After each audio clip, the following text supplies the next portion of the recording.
Thank you, Mr Chair. Mr Chair, I have certainly listened and heard your guidance on the issue of speaking to Clause 1, and I do thank you for the call, because there is just one small point on the issue of title that I did want to raise, and I wasn't a member of the committee that have done good work on this bill, but I have been here and listened to the whole of the debate on this Clause 1.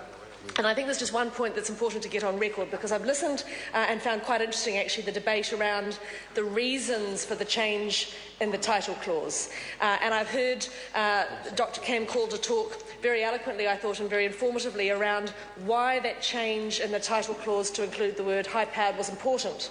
And I found that very helpful. But the piece that I don't think has been talked about in this debate at all, and the one thing that I just wanted to pick up, was that actually the Select Committee has recommended two changes to the title clause. The first is to add the words in high-powered, which I think is very, very important. We've heard a lot about that, and I thank the members for their contribution. The other change that was recommended by the Select Committee to the title clause, which I don't think has been discussed anywhere as yet in this debate, and why I was so anxious to take the call, Mr Chair, was the addition of the word pointers. And I think this is something that we haven't really dealt with in this debate, and I did want to contribute just briefly on that point, because of course, Mr Chair, it is important that when we describe this legislation and we attribute a name to this amendment bill, or a title to this amendment bill, we make a very clear distinction between the type of harm that the bill is definitely intended to capture, which is what we've heard discussed in terms of pointing at planes that Paula Bennett discussed, and some of the outrageous examples of devices that the member in charge of the bill, Cam Calder, has talked about.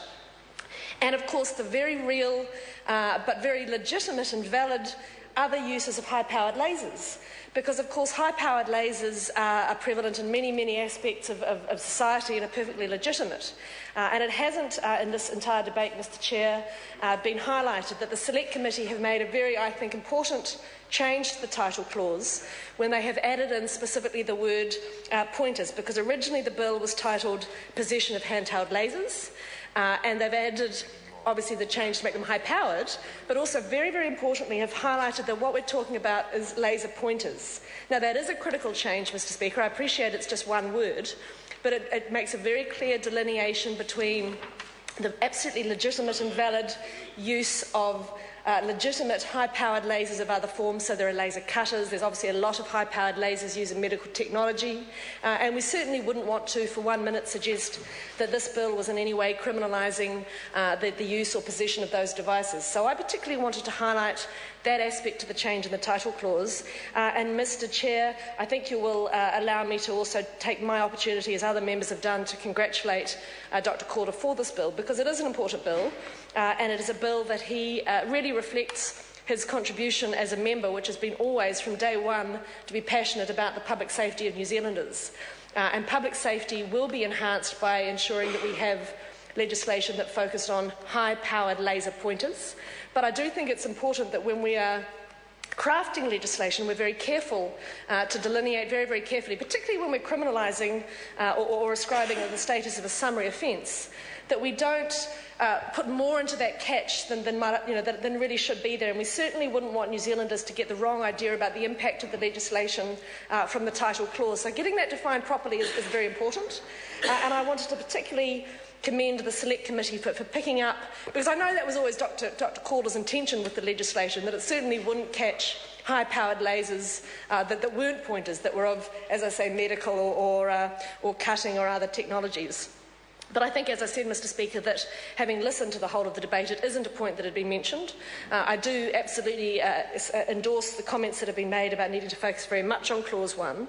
But, Mr Speaker, to ensure that we now have a piece of legislation that is properly, I believe, titled the Possession of a High-Powered Laser Pointers Amendment Bill, or the Summary Offences Possession of High-Powered Laser Pointers Amendment Bill, is a small change, I accept that, but actually, as is often the case in legislation, the use of precise words and precise titles is a critical part of ensuring that our legislation is as certain and is as clear-cut as we would want it to be. We all know the intention of the bill was always to do that, but intention is only of limited use if we can't be clear in our language.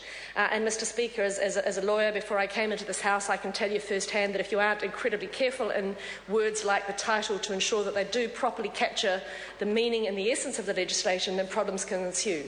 So I did think it was worth highlighting and getting into the record that the addition of the word pointer was deliberate. Phil Twyford. I move that the question now be put. The question be now put. Those of that opinion will say aye. To the contrary, no. The ayes have it. The ayes have it. Party vote's been called for. Ask the clerk for a party vote. New Zealand National. 59 opposed. New Zealand Labour. 34 in favour. Green Party. 14 in favour. New Zealand First. 7 votes in favour. Māori Party. 3 in favour. Mana. 1 in favour. United Future. 1 opposed. Brendan Horan. 1 in favour.